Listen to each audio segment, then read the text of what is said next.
My name is Linda Caprera. I'm Government Affairs Specialist in Taxation of the Maine State Chamber of Commerce, and I'm here today to speak in opposition to several sections of LR 2721. Elimination of retail from the Better program, prohibiting companies from utilizing the LIFO method, and the 12-year limit on Better. I'm not going to spend a lot of time on the first two proposals because there'll be others behind me that will talk about those at length. I'm going to focus all my comments on the 12-year limit on the Better program. I think it's important to walk you through the history of the Better program, why it was enacted, why the original 12-year limit came into effect, and why that was changed and extended in 2007. It has been well recognized that personal property tax is a bad tax and economic policy. It's a major disincentive to invest in new equipment as a way to stay competitive and keep pace with technology. That's why the legislature enacted the Better program and finally the BED program to get rid of the tax once and for all. Doing so placed Maine businesses on a level playing field with other states that don't tax business personal property. In addition, this action came on the heels of several legislative studies which recommended the elimination of the tax altogether.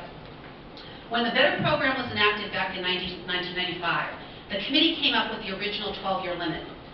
The legislature changed the 12-year limit in 2007 when it enacted the BED program. At the time, it was recognized that at the end of the 12th year, the property would come back in the tax rolls and result in a sudden and very substantial tax increase for these companies around the state that have heavily invested in Maine. The legislature decided that such a sudden tax increase on Maine employers was not a very good idea and decided to extend the Better program beyond those 12 years, but at a reduced reimbursement rate of 50% phased in over time. Given the premise that the legislature was pursuing the elimination of the tax altogether through the enactment of the BED, it only made sense to deal with the older property at the same time, so these companies that made the significant investments would remain competitive. Therefore, to keep Maine businesses competitive, and in keeping with the policy of not taxing business equipment, Better was extended, but at a much reduced reimbursement rate. Companies don't have to stay here in Maine. They can choose to leave.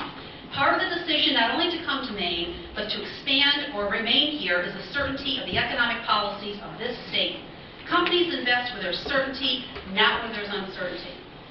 The economic impact of these companies in the state that receive Better and BED is downright staggering.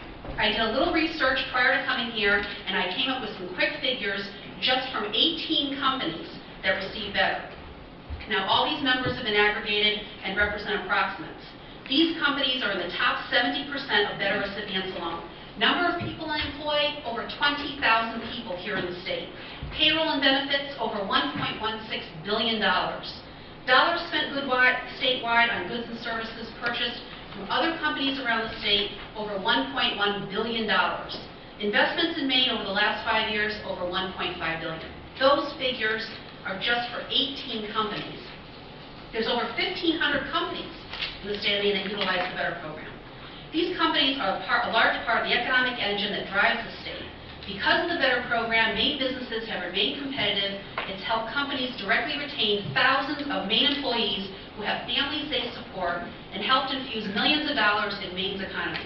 You have before you a proposal that would retroactively introduce the 12-year limit again, placing all this property back on the tax rolls, ultimately jeopardizing existing and future investment and jobs in the state.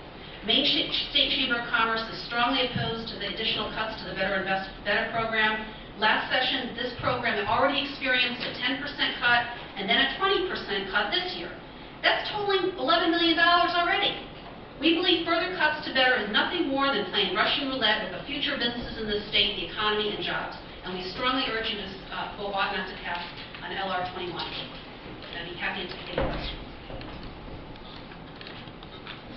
Thank you very much for being here. And we know that increasing property taxes also impact significant. So, we look forward to having you here at the work session and being able to talk to you about other suggestions that you might have. Yes, I think these cuts are going to substantially down the road affect, the cuts. If this goes forward as passed, cuts to the Better program, this is going to substantially, impact the revenues the state's going to receive down the road. So it's going to further So we look forward to talking to you more about that and hearing your other suggestions. Thank you. Tomorrow. Thank you.